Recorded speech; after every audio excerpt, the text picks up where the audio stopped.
ورحمة الله وبركاته. الحمد لله والصلاة والسلام على رسول الله محمد بن عبد الله. وقال تعالى في كلام الله: أعوذ بالله بفضل بسم الله. رب اشرح لي صدري ويسر لي أمري واحلل عقدة من لساني يفقهوا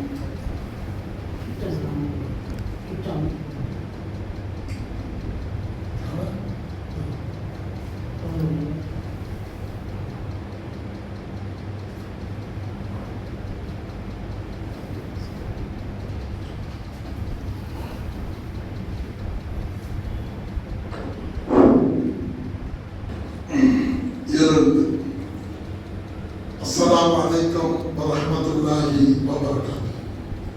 الحمد لله والصلاة والسلام على رسول الله محمد بن عبد الله.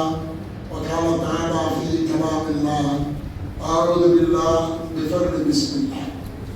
رب اشرح لي صدري ويسر لي أمري واحلل عقدة من لساني يفقهوا قولي.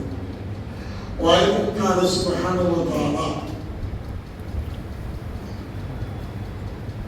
لا تحزن إن الله معنا. صدق الله العظيم. எல்லா புகழும் அல்லாஹ் ஒருவனுக்கே உரித்தாகட்டும். அவனது வெற்றாப்பெருங்கருணை நபிகள் நாயகம் முஹம்மது ஸல்லல்லாஹு அலைஹி வஸல்லம் அவர்கள் மீதும் அவர்களுடைய தோழர்கள் நம் அனைவரின் மீதும் என்றென்றும் நிலவட்டுமாக. பெருமதிப்பிற்குரிய இந்த பள்ளியின் தலைவர், செயலாளர், பொருளாளர், நிர்வாக உறுப்பினர்களே, கண்ணியம் பொருந்திய இமாம் சாஹிப் அவர்களே, உலமாக்களே, பெரியோர்களே, சகோதரர்களே, அருமையான இமாமார்களே, உங்களுக்கெல்லாம் என்னுடைய அன்பான சலாத்தை சொல்வதோடு இஸ்லாமிய புது வருஷத்தில் நாமெல்லாம் அமர்ந்திருக்கின்றோம். அல்லாஹ் ரப்பல் ஆலமீன் இந்த புது வருஷத்தில் நம்முடைய வாழ்க்கையை சிறப்பாக்குவானாக என்ற துஆவோடு ஆரம்பிக்கிறேன். இஸ்லாமிய வரலாற்றில் புத்தாண்டு கொண்டாடலாமா முடியாது? இது ஒரு கேள்வி. இன்னொரு, இஸ்லாத்தில் அப்படிப்பட்ட ஒரு புத்தாண்டு இருக்கிறதா என்ற ஒரு கேள்வி இருக்குது. இஸ்லாம் என்பது, இஸ்லாத்துடைய சாம்ராஜ்யம் என்பதே வரலாறு மிக்கது. நாம் மற்றவர்களைப் போல கதைகள் சொல்லி காரியத்தை நடத்துகிற ஒன்று அல்ல. நம்முடைய ஒவ்வொரு செயலுக்கும் சான்றுகளும் சரித்திரம் என உண்டு.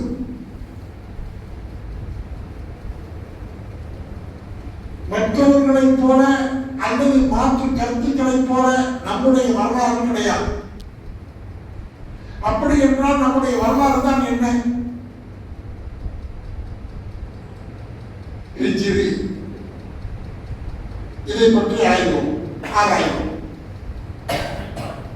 இதுல ரெண்டு வார்த்தை இருக்கிறது. ஒன்று ஹிஜ்ரத்து, இன்னொன்று ஹிஜ்ரி. ஹிஜ்ரத் என்பது என்ன, ஹிஜ்ரி என்பது என்ன? இதை நீங்கள் புரிந்து கொண்டால் ஒவ்வொருத்தரும் வாழ்ந்திலே படுத்து எழுந்திருக்கிற காலமெல்லாம் நமக்கு புத்தாண்டு, புதுநாள் என்பதை உணர முடியும். இதுதான் வரலாறு.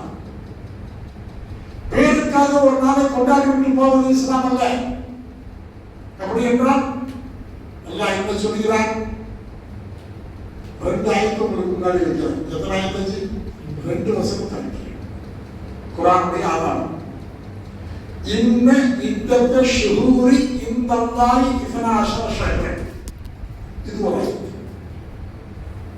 அல்லாஹ்வுடைய ஏற்பாட்டில், அல்லாஹ்வுடைய அமைப்பில் ஒரு வருடம் ஒன்றுக்கு 12 மாதங்கள் என்பதை அல்லாஹ் நிர்ணயித்து விட்டார். இந்த ஆயத்துடைய வசனம், இந்த வசனத்துடைய கருத்து. அல்லாஹ் என்ன சொல்கிறான்? அல்லாஹ் இன்ன இத்தத்த ஷுஹூரி இந்தல்லாஹி 12 ஷஹ்ரன். அல்லாஹ்வுடைய பார்வையில், அல்லாஹ்வுடைய ஏற்பாட்டில் இந்த உலகத்தில் வாழ்கின்ற மனிதர்களுக்கு வருடம் ஒன்று என்று நினைத்து அந்த ஒரு வருடத்திற்கு 12 மாதங்கள் என்பதை நாமே நிர்ணயித்தோம் என்று சொல்றார். அப்ப இந்த புத்தாண்டும் புது வருஷமும் அல்லது ஒவ்வொரு வருஷம் முடிவும் ஆரம்பமும் நிலையான நிலைப்பாட்டை தருவது இஸ்லாம் மட்டும்தான். இது மாறும் மாறாமல் இருக்கும். அதான் இஸ்லாத்துடைய ஆண்டுடைய நுட்பம் என்று சொன்னால் ஜனவரி, பிப்ரவரி, மார்ச், ஏப்ரல், மே, ஜூன், ஜூலை, டிசம்பர் வரை எடுக்கக்கூடிய கதை இருக்கிறது. அது ஒரே மாதிரி தான். அவங்கள்ட்ட வரலாறு கிடையாது. ஆங்கில ஆண்டுடைய ஆரம்பம் இதுவும் ஜனவரி தான் வரும்.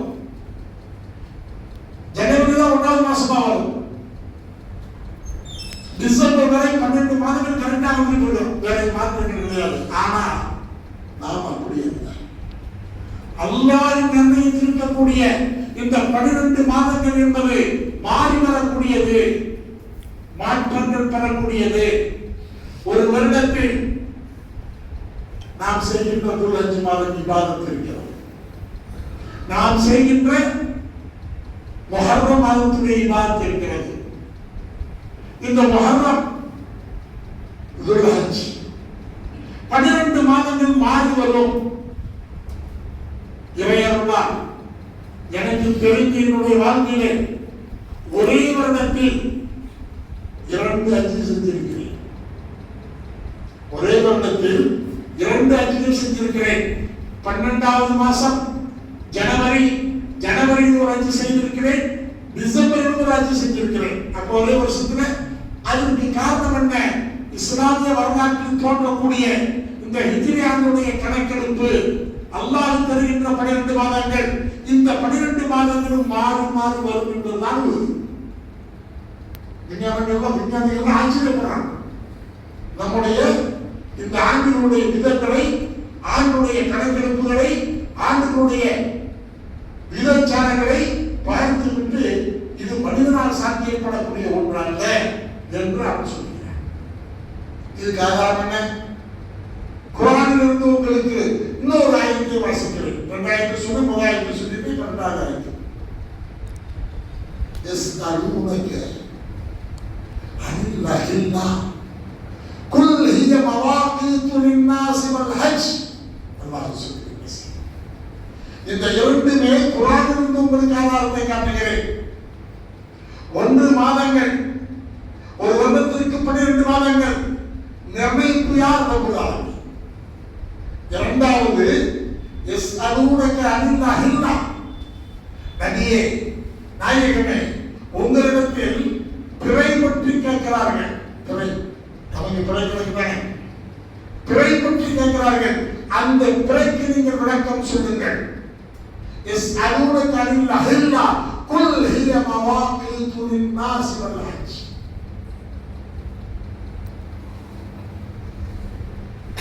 குல் ஹிய மவாகீது லின்னாஸ். உண்மையான வார்த்தை. அவன் சொல்லுவது காலக்கெடு, அல்லாஹ் சொல்லுவது மனித கெடு. மனிதனுக்கு கெடு கொடுக்கிறோம் இல்லையா? கெடு. இத்தனை மாசத்துல நீங்க செஞ்சாகணும், இத்தனை நாள் நீங்க செஞ்சாகணும், இத்தனை வாரத்துல நீங்க செஞ்சாகணும். இதுக்குதான் நீங்க கெடு. இந்த கெடுதல் அப்படி சொல்லுகிறார். மவாகீது லின்னாஸ், மனிதர்களுடைய வாழ்நாளை கெடுவாக எத்தனை ஆண்டுகள் நீ வாழ்வாய் என்பதை கணக்கிடக்கூடிய மவாக்கி காலங்களை காட்டக்கூடியதுதான் பிறை என்று சொல்கிறார். அடுத்து சொல்கிறார் மவாகீது லின்னாஸி வல் ஹஜ். ஹஜ்ஜுடைய காலத்தை நீங்கள் புரிந்து கொள்வதற்காக, அது வெயில் காலம் வரலாம், குளிர்காலத்தில் வரலாம், பனியில் வரலாம், கொடுமையான அக்கினி நட்சத்திரத்தில் கூட வரலாம். இது அல்லாஹ்வுடைய ஏற்பாடு. அல்லாஹ் என்ன நாம அதான் நடக்கும். இந்த ஏற்பாடு எந்த ஆண்டிலும் கிடையாது, நம்முடைய இஸ்லாமிய ஆண்டில் மட்டும்தான். ஸல்லல்லாஹு அலைஹி வஸல்லம் சொன்னாங்க, மூணாங்கடி சின்னவர்களுக்கு அசத்து வாங்கி கொடுக்குறாங்க. அந்த மூணாங்கடினால ஈமானுடைய தாக்கீது இருக்கிறது, அகீதா இருக்கிறது. சுப்ஹானல்லாஹி வல்ஹம்துலில்லாஹி வலா இலாஹா இல்லல்லாஹு வல்லாஹு அக்பர். அடுத்து வலா ஹவுல வலா குவத்த இல்லா பில்லாஹ். எத்தனை விஞ்ஞானிகள் உருவாக்கினாலும் உருவாக்கப்பட்டாலும் கடைசியில் யார் மாறணும்? அல்லாஹ்வுடைய நாட்ட பிரகாரம் தான் நடக்கும் என்பதை லா ஹவுல வலா குவத இல்லா பில்லாஹில் அலியில் அலீம் ரொம்ப தெளிவா சொல்லுங்க. எதுவாக இருந்தாலும் அல்லாஹ்வுடைய நாட்டம் இருந்தாலும் நடக்காது. இந்த நாட்டத்தை எதிர்பார்ப்பது பிறை கணக்கு. சூரியன் சந்திரன் கணக்கு, சூரியன் கணக்கு வராது. இது மனிதனுடைய இயல்போடு வருகின்ற காரணத்தால் இஸ்லாமிய ஆண்டு உருவாக்கப்பட்ட வரலாற்றை அல்லாஹ் நிர்ணயித்தது பிறை கணக்கு. சொல்லுவாங்க நோன்பு காலத்தில் பிறை பார்த்து நோன்பு வையுங்கள், பிறை பார்த்து நோன்பு விடுங்கள். அந்த பிறையை தோற்றுவிக்கிறதும் வானத்தையும் பூமியும் என் வசம் இருக்கிறது. அது சுழல்கின்றது, எப்படி சுழலும், எப்படி தோன்றும், எப்படி மறையும் என்பதை எங்கிருந்து இருக்கிறது எதிர்பார்த்து கொள் என்று சொல்கிறார். இதெல்லாம் ஆய்வு பண்ணி பார்த்துட்டு எல்லா விஞ்ஞானிகளும் பயந்து வைக்கிறார். இது மனித சக்தியால் உருவானதல்ல, உருவாக்கப்பட்டதல்ல. ரப்பு என்று ஒருவன் இருக்கிறான் என்றால் இதுதான் சரி என்று சொல்கிறார். இஸ்லாமிய வரலாற்றில் ஹிஜ்ரியாவுடைய துவக்கம், ஹிஜ்ரியாவுடைய நுட்பம், ஹிஜ்ரியாவுடைய இஸ்லாமிய ஆண்டுடைய நிறைவு ரப்பிடத்தில் வந்தது என்பதை புரிந்து கொண்டோம், புரிந்து கொள்கிறோம். சட்டம் என்பதை புரியுது நம்மளுக்கு யாராவது ஒருத்தவங்க சொல்லுவோம் புரியுது. இப்போ நமக்கு ஹிஜ்ரி ஆண்டு எப்போ வந்துச்சு? ஹிஜ்ரி ஆண்டு ரசூலுல்லாஹி காலத்தில் இருந்துச்சா? இல்லையே. அப்படியே நீ கொண்டாடுற ரசூலுல்லாஹி காலத்தில் இல்லாத ஒன்று ரசூலுல்லாஹி ஸல்லல்லாஹு அலைஹி வஸல்லம் போட்டாங்களா? ரசூல் ஸல்லல்லாஹு அலைஹி வஸல்லம் இந்த மாதிரி காலத்துல தொழுதாங்களா? ஸல்லல்லாஹு அலைஹி வஸல்லம் காலத்துல இது மாதிரி மைக்கிலிருந்து பேசுனாங்களா? எல்லாத்தையும் ஆய்வு பண்ணி பாருங்க. ரசூலுல்லாஹி ஸல்லல்லாஹு அலைஹி வஸல்லம் அவருடைய அஹாதீஸ் என்று சொல்லக்கூடிய அந்த அறிவிப்பு இருக்கிறது. ஒன்று சொல், வார்த்தையால் சொன்னது. ரெண்டு அமல், செஞ்சு காட்டியது. மூன்று ஆமோதித்தல். இல்லைன்னு சொன்னா ஃபீச்சரே கிடைக்காது நமக்கு. இப்படி தொப்பி போட்டாங்களா, தலவா கட்டாங்களா, அவங்களுடைய அமைப்பே வேற. பனியன் போட்டாங்களா, டிஷர்ட் போட்டாங்களா, கண்ணாடி போட்டுருந்தாங்களா, தண்ணி வச்சிருந்தாங்களா, அசாரி வச்சு சமைக்கல. ஒரு 40 வயசு தாண்டிட்டு அசாரி இருக்கிறது கூட ஒரு ஆதாரம். அப்ப ரசூல் ஸல்லல்லாஹு அலைஹி வஸல்லமுடைய காலத்தில் என்ன இருந்தது அதுதானே நமக்கு. அதை தாண்டி வர வேண்டும் என்றால் ஆமோதித்தல் என்ற ஒரு சப்ஜெக்ட் உள்ள வரும்போது ஸல்லல்லாஹு அலைஹி வஸல்லம் ஜாதை மாடையாக சொல்லியதை வைத்து இது கூடும், இது கூடும், இது கூடும் என்பது நாம் எடுத்துக்கொள்கிறோம்.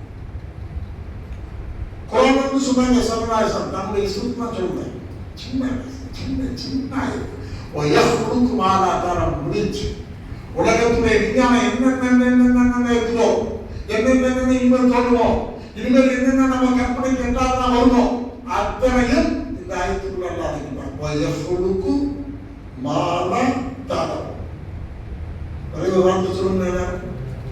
வயஃபுலுக்கு மாலாதாரம். நபியே, நாயகமே, நீங்கள் பார்த்துக் கொண்டிருக்கக்கூடிய, அனுபவித்துக் கொண்டிருக்கக்கூடிய, ஏறி பிரயாணம் செய்து கொண்டிருக்கக்கூடிய ஒட்டகத்தை தவிர எந்த வாகனமும் இல்லை. டூ வீலர் இல்ல, கார் இல்ல, பஸ் இல்ல, BMW கிடையாது, வேற எந்த ஒழுங்கோ கிடையாது, எது கிடையாது. அல்லாஹ் சொல்ற நபியே, நாயகமே, நீங்கள் அனுபவித்துக் கொண்டிருக்கக்கூடிய இந்த வாகனத்தை விட மிகச்சிறந்த வாகனத்தை நாம் படைப்போம் என்று சொல்றேன். இது எதிர்கால சிந்தனை இல்லையா? எதிர்காலத்தில் என்னென்ன வரும் என்பதை அல்லாஹ் காட்டக்கூடிய ரசூல் ஸல்லல்லாஹு அலைஹி வஸல்லம் அவர்களுக்கு அந்த அடிப்படையில் தான் ரசூல் ஸல்லல்லாஹு அலைஹி வஸல்லம் இருக்கிறார். கூடும். இன்னும் சொல்ல போனா இஸ்லாமியர்கள் ஏழைகள் அல்ல. எங்கள் நாயகம் ஸல்லல்லாஹு அலைஹி வஸல்லம் அவர்கள் யாரையுமே நீங்கள் ஏழைகளாக வாழுங்கள் என்று சொல்லவில்லை. வசதி படைத்தவர்கள், ஐஸ்வர்யம் நிறைந்தவர்களாக, சொகுசான வாழ்க்கை நடத்தக்கூடியவர்களாக நீங்கள் இருக்க வேண்டும். ஆனால் உங்களுடைய வசதியும், உங்களுடைய பணபலமும், உங்களுடைய பொருட்பலமும், உங்களுடைய எல்லா பூச்சி பலங்களும் அல்லாஹ்வை மறக்கடிக்க செய்யக்கூடாது என்பதுதான் ரசூல் ஸல்லல்லாஹு அலைஹி வஸல்லம் உபதேசம். இது சப்ஜெக்ட் பெருசு, அது போய் வேண்டாம். அப்ப ரசூல் ஸல்லல்லாஹு அலைஹி வஸல்லம் அவர்களுடைய எதிர்காலம், எதிர்பார்ப்பு, ஃபியூச்சர் எல்லாமே இந்த ஹிஜ்ரத்துக்குள் அடங்கியிருக்கிறது. அடங்கியிருக்கிறது, ஹிஜ்ரத்துக்குள் அடங்கியிருக்கிறது. பாருங்க, நான் 5 நிமிஷத்துல முடிச்சிருக்கேன். உடையாவது கொஞ்சம் கவனம் எல்லாம் கொடுக்கக்கூடிய மிகப்பெரிய பாக்கியம் இஸ்லாமிய இருக்கு. ஆனா முஸ்லிம்கள் மறந்து விட்டாங்க, அவர்கள் ஏமாந்து விட்டாங்க. 45 வருஷமா 60 போராடி இருக்கிறவங்க பார்க்கிறோமே நாங்க, நல்லவர்கள், புரியாதவர்கள். நம்முடைய கலாச்சாரம், நம்முடைய நினைவுகள் எல்லாத்தையும் அழித்து விட்டார்கள், அழித்துக் கொண்டே இருக்கிறார்கள். இதற்கெல்லாம் காரணம் என்ன? அவர்கள் சேர்ந்திருக்கக்கூடிய சேர்வா சரி. அதனாலதான் நம்ம கேட்கிற துவாரை கேட்கணும். நீங்க எல்லாரும் கேளுங்க. கூடா நட்பின் காரணத்தினால் ஏற்படக்கூடிய விளைவுகளை விட்டு எங்களுடைய சந்ததிகளையும் எங்களையும் நீ காப்பாற்றுவாயாக ரப்பே. அதுக்குள்ள ஏற்பட அப்ப ஸல்லல்லாஹு அலைஹி வஸல்லம் இதுவரைக்கும் வாழ்க்கை நடத்திட்டு இருந்தாங்க. சிறுபிராயத்திலிருந்தே அல் அமீன் என்ற பெயரை பெற்றவர்கள், எல்லா மனிதர்களாலும் புகழப்பட்டவர்கள், பாராட்டப்பட்டவர்கள், சிறப்பு தெரியும் என்று சொல்லப்பட்டவர்கள். ஒரு நாள் அவங்களுக்கு சிறு பிராயத்தில் இருக்கிறப்பவே, சிறு வயசு, இந்த கல்யாணமும் செய்யவில்லை, நபித்துவம் நபித்துவம் கிடைக்கவில்லை. அப்ப என்ன செஞ்சான்னு சொன்னா, ஸல்லல்லாஹு அலைஹி வஸல்லம் பள்ளிவாசலுக்கு போறாங்க. ஆனா எல்லாம் தொழில் இல்லையா, எதுவுமே இஸ்லாத்துடைய அழித்து போதும் கிடையாது. நல்லா கவனிங்க, இதான் வரலாறு. இஸ்லாத்துடைய 5 ஃபர்துகளும் கிடையாது. கலிமா, தொழுகை, நோன்பு, ஸகாத், ஹஜ் எதுவும் கிடையாது. பிறப்பிலிருந்து அவர்களுக்கு சிந்தனை, யார் என்னை படைத்தது, இது அதெல்லாம் பார்த்தாங்கல்ல, வழங்கிட்டு இருந்தாங்கல்ல, இதெல்லாம் இல்லை. ஒருவன் இருக்கிறான் என்ற உதிர்ப்பு அவர்களுக்கு இருந்து கொண்டே இருந்தது. அதற்கு பேர் அறிஞர் இருக்கிறார்கள். அதற்கு பேர் அரபிலே இல்ஹாம் என்று சொல்லப்படும். இல்ஹாம் என்பது தனக்கு தானே உதிப்பது. இது எல்லாருக்கும் உண்டு, அதிகாரிகளுக்கு மட்டுமல்ல, உங்களுக்கும் உண்டு, எனக்கும் உண்டு, சாதாரண மனிதனுக்கும் உண்டு. அந்த உதிப்பை ரப்பு தருகிறான். அப்படி யோசிச்சு சிந்திக்கிட்டே இருக்கிறப்ப ஒரு நாள் காபத்துல்லா ஆதம் அலைஹிஸ்ஸலாத்துல இருந்து இருக்குது. அங்கே ஒரு பிரச்சனை வந்துருச்சு. ஒரு கல் இருக்கு, ஒரு கற்பு வந்து ஹஜர் ரசூல் இருக்குது. அது அப்போ இருந்து ஆதம் அலைஹிஸ்ஸலாம் கொண்டு வந்த கல். அந்த கல்லை அங்கே அடையாளமா வச்சிருந்தாங்க. அந்த கல்லை அந்த புடல் நிர்மாணம் செய்யும் போது அரபிகள் அந்த கல்லை எடுத்து வைப்பது சண்டை வந்துருச்சு. அப்ப ரசூல் நபியாக இல்லை. நல்லா புரிஞ்சுக்கங்க, ரசூலுக்கு எந்த விதமான அதிகாரமிக்க நிகழ்வுகள் எதுவுமே நடக்கல. அப்ப அவங்களுக்கு வந்து ஐயாவின் ஜாகிரியா அந்த காலத்துல பிரச்சனை வந்தப்ப ஏதாவது ஒரு முடிவு வந்தாங்க. ஏன்னா அவங்க வந்து பெருமை இருந்துச்சு. நான் தான் பெருமை, குலப்பெருமை, என் குடும்பம் தான் பெருசு, அதனால நாங்கள் வந்து வைப்போம், நீங்க வந்து வைப்போம், ஒரு சண்டை இருந்துச்சு. அப்ப அவங்களுக்குள்ள முடிவு பண்ணாங்க, இந்த காபத்துல்லாவுக்குள்ள தஹஜ்ஜுடைய நேரத்தில் யார் முதல்ல இருக்கிறாங்களோ அவங்க சொற்படி கேட்போம்.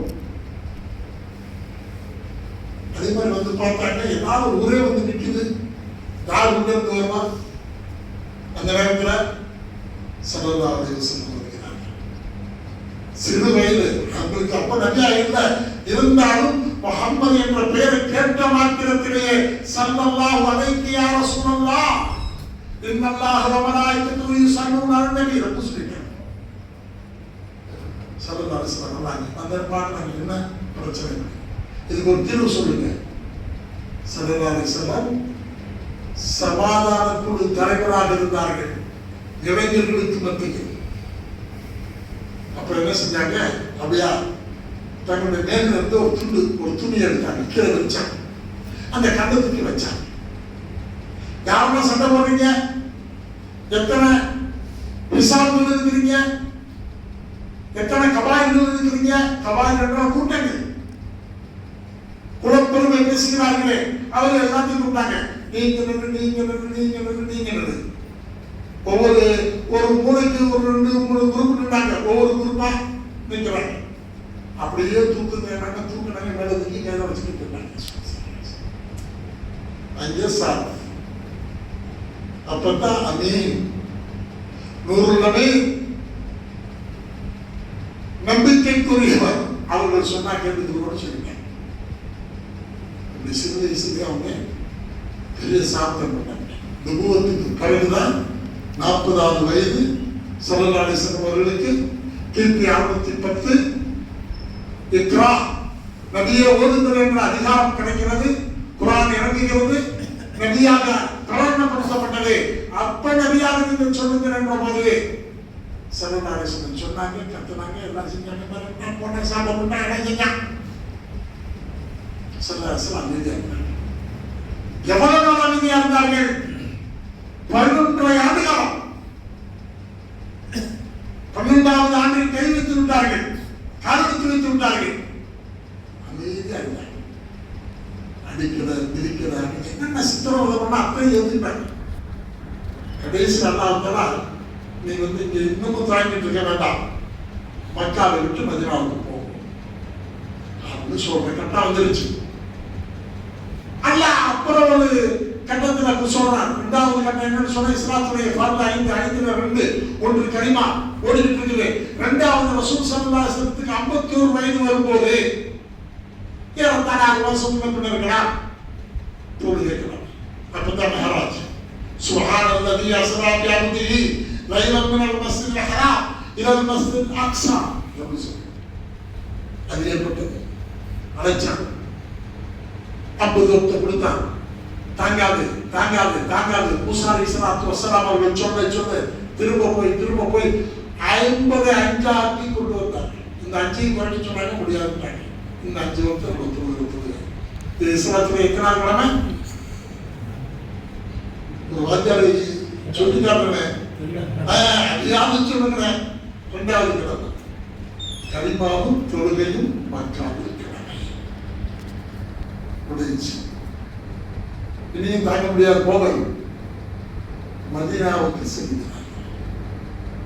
எதிரிகள் எப்படி இருக்கிறாங்க? ரசூலுல்லாஹி ஸல்லல்லாஹு அலைஹி வஸல்லம் வீட்டில் படுத்திருக்கிறாங்க. வெளியில வந்ததோட வெட்டியாகும். ஒரு தொழுது சொன்னார், என்னென்னமோ சொன்னார் அப்படின்னு ஒரு கடைசி என்னாச்சு? எல்லாம் நிற்கிறாங்க. நிற்கிற நேரத்தில் ஸல்லல்லாஹு அலைஹி வஸல்லம் புறப்படுறாங்க. ஹிஜ்ரத்துக்கு புறப்படுறாங்க. அப்ப அலி அவர்களை படிக்க வச்சுட்டு போயிட்டாங்க. போன பிறகு ஸல்லல்லாஹு அலைஹி வஸல்லம் போகும்போது வழியில் எதிரிகளை விட முஸ்லிம்களை நீங்கள் பயப்படாதீர்கள், அல்லாஹ் நம்மை பாதுகாப்பான். எத்தனை கோணங்களில், எத்தனை விதங்களில், எத்தனை முறைகளில், எத்தனை கேள்விகள் நமக்கு விளைவித்தாலும் சரி ஈமான் கொள்ளுங்கள், அல்லாஹ்வின் மீது நம்பிக்கை வையுங்கள். அசைக்க முடியாத தக்வா என்னும் இறையச்சம் நம்மிடத்தில் வந்து விட்டால் யாரும் நம்மை அசைக்க முடியாது. ஒற்றுமை தக்வா இந்த 2ஐயும் குர்ஆன் வளைச்சு நமக்காக சொல்கிறது என்றால் இந்த சமூகம் ஒற்றுமையாக இருக்காது. அதனால்தான் அவ்வளவு அறிவுரைகள் சொல்லப்படுகிறது. சரி, ஸல்லல்லாஹு அலைஹி வஸல்லம் தாங்கினாங்க. உள்ளுக்குள்ள நிறைய விஷயம் இருக்கு. ரசூல் தாங்கிட்டாரு. நேரம் போகும்போது நல்லா அந்த ரசூலை எப்படி பாதுகாக்கலாம்? ஒரு குகையில வச்சு 2 பேர் இருக்கிறப்ப லா தஹ்சன் இன்னல்லாஹ் முதல் ஆயத்து வாட்ச பத்தியா ஸல்லல்லாஹு அலைஹி வஸல்லம் இந்த குகையில செய்த அபூபக்கர் அவர்கள் சொல்கிறார்கள், பயப்படாதீர்கள், நாம் இருவர் அல்ல, 3ஆவதாக அல்லாஹ் இருக்கிறார். அல்லாஹ் இப்படி பாதுகாப்பார். ஹிஜ்ரத்து பயணத்தில் அல்லாஹ் பாதுகாப்பதற்காக எடுத்துக்கொண்ட ஆயுதம் என்ன தெரியுமா? 8 கால் பூச்சியும் 2 புறாக்களுடைய முட்டைகள்.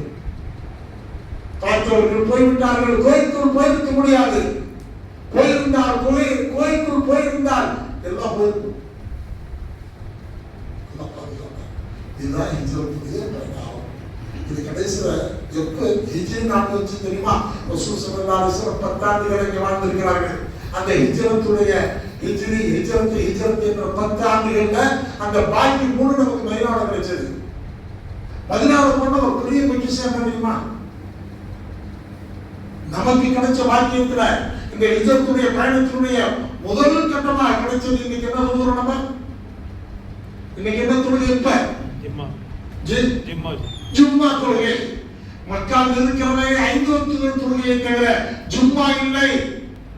மதீனா சென்றடைந்து பெருமானார் முதல் பள்ளி கட்டி உள்ளே கூற போது முதல் ஜும்மா கிழமை அந்த பள்ளிக்கு பேர் தான் இன்னைக்கு உலக அளவில் பேர் எடுக்கப்பட்டது ஜும்மா பள்ளி. அது முடிஞ்ச பிறகு இது ஜும்மா பள்ளி எக்ஸ்ட்ரா. அல்லாஹ் தஆலா ஃபதிலா, அல்லாஹ் தஆலா சிறப்பு நமக்கு. ஆனா அந்த நோன்பு, ஜகாத், ஹஜ் இந்த மூன்று எப்ப கிடைச்சது? அந்த 10 ஆண்டுகளுக்குள்ள கிடைச்சது. அந்த 10 ஆண்டுகளுக்குள்ள கிடைச்சது. அதுல இருந்து அஜிங்கிற புத்தகம் கிடைச்சது, ஜும்மா கிடைச்சது, எல்லாமே மதீனா. எனவே ஸல்லல்லாஹு அலைஹி வஸல்லம் 10 ஆண்டுகள் முடிச்சு 9வது ஆண்டு ஹஜ் கடமையான போது அல்லாஹ் அவர்களுக்கு ஹஜ்ஜை கடமையாக்கி விட்டான். ஹிஜ்ரி 9வது ஆண்டு, ஹிஜ்ரத்துடைய 9வது ஆண்டு. அப்போ வந்து ஹிஜ்ரி ஆண்டு இல்லை, ஹிஜ்ரத்துடைய 9வது ஆண்டு. ஸல்லல்லாஹு அலைஹி வஸல்லம் செல்லவில்லை, சையத்னா அபூபக்கர் அவர்களை சென்று வர சொன்னார்கள். ஹிஜ்ரத்து 10வது ஆண்டு ஸல்லல்லாஹு அலைஹி வஸல்லம் ஹஜ்ஜுக்கு போனாங்க. ஏன் தெரியுமா? அந்த ஹஜ்ஜில் மக்காவில் இறங்கிய குர்ஆன், கிபி 10வது ஆண்டு இறங்கிய குர்ஆன், ஸல்லல்லாஹு அலைஹி வஸல்லம் அவர்கள் ஹிஜ்ரத்து செய்த ஹிஜ்ரத்துடைய 10வது ஆண்டு முடிவடைகிறது. அரஃபா மைதானத்தில் வச்சு ஸல்லல்லாஹு அலைஹி வஸல்லம் ஹஜ்ஜுடைய குத்பா ஓதிய பிறகு வஅத்மம்து அலைக்கும் தீனா, உங்களுக்கு நான் இந்த குர்ஆனை பரிபூர்ணமாக்கி கொடுத்து விட்டேன். எனவே இந்த ஹிஜ்ரி வரலாறு ரொம்ப பெருசு. நேரம் 10 நிமிஷம் பேச முடியாது, இருந்தாலும் பேசியார். ஸல்லல்லாஹு அலைஹி வஸல்லம் அந்த 10 ஆண்டுகளுக்கு பிறகு, மௌத்தானதற்கு பிறகு, குர்ஆன் காமிலான பிறகு, குர்ஆன் முழுமையாக கிடைத்த பிறகு, ஹஸரத் சையதுனா அபூபக்கர் சித்திக்குடைய ஆட்சி 2 காலம், அதற்கு பிறகு சையதுனா உமர் இப்னு கத்தாபுடைய ஆட்சி காலம். ஹிஜ்ரி ஸல்லல்லாஹு அலைஹி வஸல்லம் ஹிஜ்ரத் செய்து 16வது ஆண்டு தான் இந்த ஹிஜ்ரி ஆண்டு நடைமுறைக்கு வருகிறது. இன்ஷா அல்லாஹ் வாய்ப்பு கிடைத்தால் மீண்டும் அந்த தொடர்ச்சியை நான் பேசுகிறேன். இன்ஷா அல்லாஹ் அவருடைய கிருபையினால ஒவ்வொரு இளைஞர்களும், ஒவ்வொரு முஸ்லிமும் இந்த வரலாறுகளை புரிந்து கொண்டு இஸ்லாமிய சாம்ராஜ்யத்தில் சக்கரவர்த்தி ஸல்லல்லாஹு அலைஹி வஸல்லம் அவருடைய எதிர்கால சிந்தனையை புரிந்து இஸ்லாமிய அமைப்போடு வாழ்வதற்கு முயற்சிக்க வேண்டும் என்று துஆ செய்கிறேன். அடுத்து நம்ம மதரசா ஆரம்பிச்சுட்டோம். அடுத்து வந்து ஒவ்வொரு வியாழக்கிழமையும் சுவாஜா வச்சுருக்கிறோம். ஆண்களுக்கு 20 பேர் வந்தாங்க, பெண்கள் 40 பேர் வந்தாங்க. என்னுடைய பழைய வீட்டில் ஆரம்பிச்சு ஹஸரத் ஷஹீத் அஹ்மது கேரளி 1995 ஆரம்பிச்சு கொடுத்த இடம் அது. திரும்ப அங்கே போயிட்டேன். கொஞ்ச நாள் இந்த சினிமா தேட்டர் அதனால அமைப்பு வச்சிருந்தான். இப்போ அங்கே அமைக்குது. யாருக்கும் உங்களுக்கு இஸ்லாமிய கேள்வி தெரியணும்னு நான் ஆசை உள்ளவங்க ஒவ்வொரு வியாழக்கிழமையும் அசரிலிருந்து மகரிப் வரை இந்த நிகழ்ச்சி நடக்கும். ஒவ்வொரு வாரம் நடத்துகிறேன். எல்லாரும் நிகழ்ச்சிங்க. அஸ்ஸலாமு அலைக்கும் வரஹ்மத்துல்லாஹி வபரகாத்துஹு.